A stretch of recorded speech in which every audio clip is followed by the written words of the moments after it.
Anvisa decidiu consultar a população sobre a liberação do cultivo e da produção da maconha para uso medicinal e científico. Será que a maconha deve ser liberada no Brasil? E em que condições? Deputado Marcelo Freixo. Deputada Carla Zambelli. Hoje, quem a gente está prendendo, fruto da lógica de combate às drogas, são jovens, pobres, negros, moradores de periferia, de favela. A gente não combate o grande tráfico. A cocaína é o segundo comércio mais lucrativo do mundo, só perde para petróleo. Quem a gente prende não tem compatibilidade financeira com a lucratividade desse negócio. Sinal que a gente não prende os grandes traficantes. O resultado disso é que 28% da população carcerária brasileira é de tráfico, o mesmo perfil de roubo e furto. Na verdade, as pessoas vão continuar consumindo maconha. O que a gente tem que decidir é quem vai controlar isso. Se vai ser o Estado ou se vai ser o mercado das armas, da guerra e da morte. No Uruguai, quando se liberou a maconha, o uso recreativo, a violência aumentou. Então, o nosso receio, dos conservadores é que essa liberação gere um aumento da violência, que essa liberação continue... Porque o tráfico de cocaína, de crack, etc., eles vão continuar. As pessoas que vão consumir maconha, eles vão consumir conforme consomem hoje e vai facilitar para aquele cara que tem uma curiosidade, mas de repente não consome porque é ilícito. A nossa preocupação é, principalmente, com o aumento da violência e com a questão da continuidade dos usos das drogas que são mais baratas, por exemplo, ou que consomem mais o físico da pessoa, por exemplo, o crack, que vicia muito mais rápido. No Uruguai, fez agora uma análise na Fundapro, numa fundação, onde eles avaliam o crescimento da violência no Uruguai, que é verdade, cresceu 35%. Mas nem a direita do Uruguai associa isso à liberação da maconha, e sim a outras questões. Houve o crescimento da violência, principalmente pela guerra das facções, que existem na periferia de Montevideo e de outras cidades uruguaias, mas não necessariamente como resultado direto dessa liberação, que não gerou o aumento do consumo e que não gerou também o consumo de outras drogas, o que no mundo inteiro já está mais ou menos comprovado. Mas fato é que a violência no Brasil ela é infinitamente maior do que a do Uruguai, com a proibição. O que a gente ouve dizer é que sim, a pessoa de repente pode começar com a maconha e aí a maconha não ser suficiente para poder gerar o conforto que a pessoa queria. E aí ele acaba...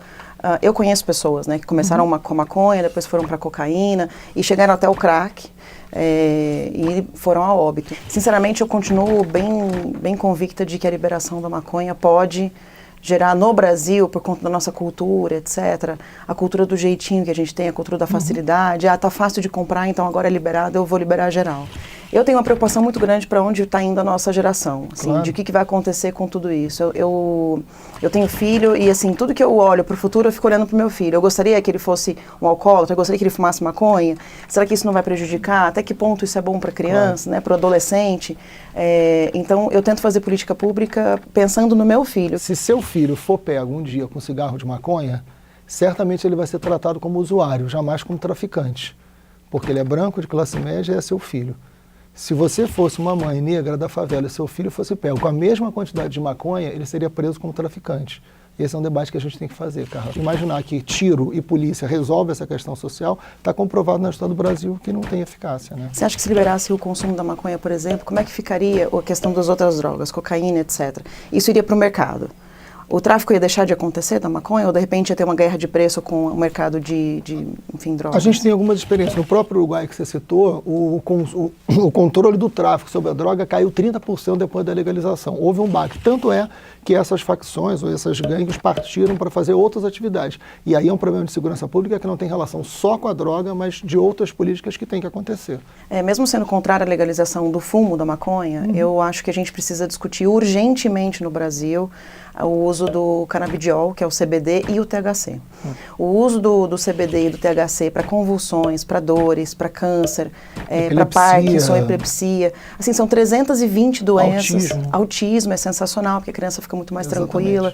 Eu acho que eu posso ter seu apoio em relação a isso, Imagina a gente assinando o mesmo projeto, que é um sinal de avanço democrático e capacidade de entendimento, que é o que a gente tem que buscar sempre na República e na democracia. Agora, tem um debate avançado que a gente tem que fazer sobre isso, porque o óleo, o canabidiol, ele é de uma parte da planta, Hoje já se permite o consumo do produto, mas importado, que é caro e burocrático, Então, o avanço dessa legislação permitindo a produção aqui vai ficar mais barato, vai ficar mais fácil acesso, menos burocrático. burocracia.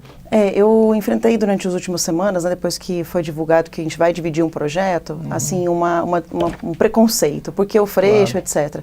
E eu fiquei muito feliz quando a gente conseguiu chegar num acordo, porque eu acho assim, a gente está muito acostumado a só brigar pelas coisas que a gente diverge. Claro. E primeiro dia que eu te conheci, a gente falou, que tal a gente começar a olhar porque a gente tem em comum? Se a gente consegue ter esse acordo, se a gente consegue ter esse ponto comum, não tem por que não fazer isso. Eu acho que é uma lição muito grande para casa e para o momento do país que a gente está vivendo. De minha parte, sempre tem acordo. Dá, claro que dá para negociar. E a negociação não é necessariamente algo ruim, né? Porque na política fala, está negociando, parece algo ruim. Não.